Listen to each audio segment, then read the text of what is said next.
Assalamualaikum warahmatullahi wabarakatuh. Halo semuanya, perkenalkan nama saya Tengku Ayari Zonata dari kelas 12 IPA 1, kelompok 1 mata pelajaran biologi. Pada kesempatan kali ini, saya akan mempresentasikan ataupun menyampaikan mengenai perencanaan proyek keempat kami. Nah, di kesempatan kali ini pula, saya akan menyampaikan mengenai latar belakang sekaligus perumusan masalah dari perencanaan kami kali ini. Perencanaan kami kali ini memiliki judul Pengamatan Fotosintesis Menghasilkan Oksigen oleh Tanaman Eceng Gondok. Kita masuk latar belakang. Fotosintesis merupakan proses biologis penting yang dilakukan oleh tanaman untuk mengubah energi matahari menjadi energi kimia. Dalam proses ini, tanaman menggunakan karbon dioksida atau CO2 dari udara dan air atau H2O dari tanah untuk menghasilkan glukosa dan oksigen atau O2. Fotosintesis tidak hanya terjadi pada tanaman besar, tapi juga terjadi pada tanaman air seperti eceng gondok. Meskipun berukuran kecil, eceng gondok memiliki peran penting bagi lingkungan. Di antaranya yakni sebagai pelestari lingkungan sebab eceng gondok mampu mengelola limbah dengan menyerap mineral dan zat organik dari air limbah. Selain itu, eceng gondok dapat menurunkan kadar COD, meningkatkan pH, perubahan warna, dan perubahan bau yang timbul yang disebabkan oleh limbah organik. Tanaman eceng gondok yang sering ditemukan di lingkungan lembab dan memiliki kemampuan fotosintesis khas karena daun-daunnya menerima sinar matahari secara maksimal. Hal ini memungkinkan mereka menyerap karbon dioksida dan melepaskan oksigen dengan baik sehingga eceng gondok berperan sebagai penyaring alami yang berkontribusi pada kesehatan ekosistem secara keseluruhan.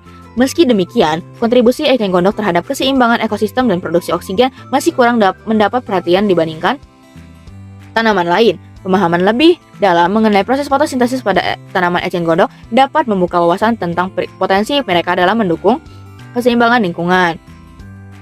Selanjutnya kita masuk ke perumusan masalah. Dalam pengamatan proses fotosintesis menghasilkan oksigen oleh tanaman eceng gondok, hal yang akan dijadikan fokus kegiatan ini dirumuskan sebagai berikut. Yang pertama, A. Bagaimana proses tanaman eceng gondok dapat menghasilkan oksigen dalam fotosintesis. Yang kedua, B. Bagaimana hasil pengamatan fotosintesis pada tanaman eceng gondok. Saya Lolestia Jasmine akan menjelaskan bagian tujuan. Untuk memperjelas arah kegiatan ini, dirumuskan tujuan penelitian sebagai berikut. Yang pertama, untuk mengetahui bagaimana eceng gondok melakukan fotosintesis yang menghasilkan oksigen. Kedua, untuk mengetahui hasil pengamatan fotosintesis pada tanaman eceng gondok. Yang selanjutnya ada manfaat, yaitu manfaat teoritis. Penelitian ini diharapkan dapat memperluas pengetahuan ilmiah tentang proses fotosintesis pada tanaman eceng gondok. Hasil penelitian juga dapat menjadi referensi terkait adaptasi tanaman eceng gondok dalam menghadapi perubahan lingkungan dan iklim. Yang kedua ada manfaat praktis. Penelitian ini diharapkan dapat meningkatkan pengetahuan tentang fotosintesis pada eceng gondok dalam program pendidikan lingkungan untuk meningkatkan kesadaran masyarakat tentang pentingnya tanaman di air dalam menjaga keseimbangan ekosistem. Selanjutnya ada definisi operasional. Fotosintesis didefinisikan sebagai proses yang dilakukan oleh tanaman eceng gondok untuk mengubah cahaya matahari, air, dan karbon dioksida menjadi energi kimia dalam bentuk glukosa dengan oksigen sebagai produk sampingannya. Tanaman eceng gondok merupakan tumbuhan air mengapung yang memiliki kemampuan fotosintesis tinggi dan berpotensi menyerap karbon dioksida dari air atau udara sekitarnya.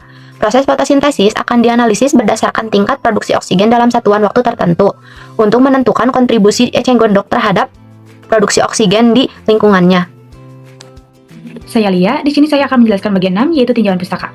Dalam Kamus Besar Bahasa Indonesia atau KBBI, kata fotosintesis memiliki arti sebagai pemanfaatan energi cahaya pada tumbuhan atau bakteri untuk mengubah karbon dioksida dan air menjadi karbohidrat. Organ utama dalam tumbuhan, yakni daun menjadi tempat terjadinya fotosintesis. Akibat dari aktivitas ini adalah tersedianya oksigen yang dibutuhkan makhluk hidup untuk bernapas. Selain itu, fotosintesis turut membantu mendaur ulang karbon dioksida atau CO2 sehingga polusi udara dapat berkurang. Dalam aktivitasnya, fotosintesis sangat membutuhkan air, karbon dioksida, klorofil, dan sinar matahari. Proses fotosintesis terjadi dimulai dari akar tumbuhan akan menyerap air dari dalam tanah. Kemudian air tersebut disalurkan melalui jaringan xilem dan folium untuk disebarkan ke seluruh organ tumbuh-tumbuhan termasuk daun. Karbon dioksida yang diperoleh dari udara masuk melalui stomata yang terletak di bagian bawah daun. Proses fotosintesis juga terjadi ketika klorofil pada daun menangkap sinar matahari yang akan digunakan untuk mengubah air serta karbon dioksida menjadi gula dan oksigen. Gula yang dihasilkan dari fotosintesis dapat dimanfaatkan langsung oleh tumbuhan atau disimpan dalam organ lain pada tanaman. Contohnya pada buah. Begitu juga pada oksigen yang dihasilkan nantinya akan keluar melalui stomata lalu ke udara. Melalui reaksi polimerisasi, glukosa yang dihasilkan akan disusun menjadi suatu zat pati atau amilum.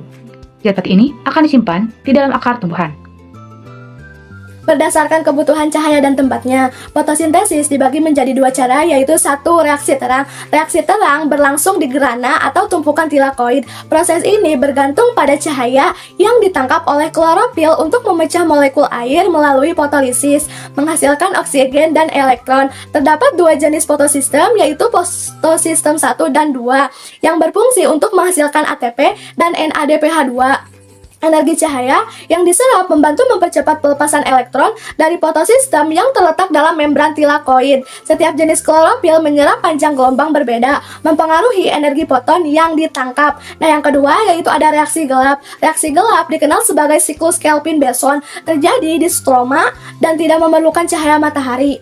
Proses ini seperti reaksi terang, di mana ATP dan NADPH digunakan untuk mengikat CO2 dan menghasilkan gula. Terdapat 3 fase utama dalam reaksi gelap, yaitu 1. Fiksasi CO2, di mana CO2 diikat oleh ribulosa bifosfat atau RUBP. Nah, yang kedua ada reduksi, di mana produk fiksasi yaitu fosfogliserat PGA direduksi menjadi fosfogliseraldehid atau PGAL. Nah, yang ketiga ada regenerasi, di mana PGAL digunakan untuk membentuk glukosa dan regenerasi RUBP. Saya Resa Syifa, dan di sini saya akan melanjutkan bacaan. Eceng gondok memiliki daun luas dan stomata di kedua sisi daun, sehingga mampu menyerap lebih banyak CO2 dari sinar matahari. Hal inilah yang menjadi faktor dalam meningkatkan efisiensi fotosintesisnya. Secara singkat, proses fotosintesis oleh tanaman eceng gondok, 6 CO2 plus 6 H2O plus cahaya menjadi C6H12O6 plus 6O2. Saya Biltina, saya akan menjelaskan mengenai metodologi praktikum. Kegiatan pengamatan fotosintesis oleh tanaman eceng gondok ini dilaksanakan di Desa Cisalak, Kecamatan Cibeber, Kabupaten Cianjur, Rumah Risa. Alat yang digunakan berupa 2 botol plastik, sedangkan bahannya mencakup tanaman eceng gondok dan secukupnya air. Adapun tahapan kerja dirincikan sebagai berikut. Yang pertama, siapkan 2 botol yang telah diisi air. Yang kedua, botol pertama disimpan di tempat yang terkena cahaya, sedangkan botol kedua tidak terkena cahaya matahari. Yang ketiga, amati jumlah gelembung yang dihasilkan dalam satuan waktu yang telah ditentukan, juga lakukan dokumentasi. Berikut proses pengamatan fotosintesis pada tanaman eceng gondok. Pada waktu 0 menit di tempat bercahaya belum ada perubahan, begitu pula dengan tempat yang tidak bercahaya. Pada waktu 15 menit di tempat bercahaya terdapat gelembung air di permukaan botol. Jumlahnya diperkirakan sebanyak 450, sedangkan pada tempat yang tidak bercahaya tidak terjadi perubahan. Selanjutnya ada proses pengamatan fotosintesis pada tanaman eceng gondok. Yang pertama, setelah didiamkan 1 menit belum ada perubahan. Yang kedua, setelah didiamkan 15 menit terdapat gelembung-gelembung air di permukaan botol. Jumlahnya diperkirakan sebanyak 450, tidak terjadi perubahan. Yang ketiga, setelah didiamkan 30 menit, gelombang air semakin banyak. Jumlah diperkirakan sebanyak 900, tidak terdapat oksigen yang dihasilkan. Selanjutnya ada kesimpulan, eceng gondok melakukan fotosintesis untuk menghasilkan energi dan oksigen. Proses fotosintesis ini terjadi di kloroplas daun eceng gondok dan memerlukan cahaya sebagai sumber energi. Dengan bantuan cahaya matahari, eceng gondok mengubah air dan karbon dioksida menjadi glukosa yang menjadi sumber energi bagi pertumbuhannya, serta menghasilkan oksigen sebagai produksi sampingan yang dilepaskan ke air. Pada eceng gondok hanya berlangsung saat ada cahaya. Di tempat gelap, eceng gondok tidak menghasilkan oksigen karena proses fotosintesis berhenti tanpa adanya cahaya.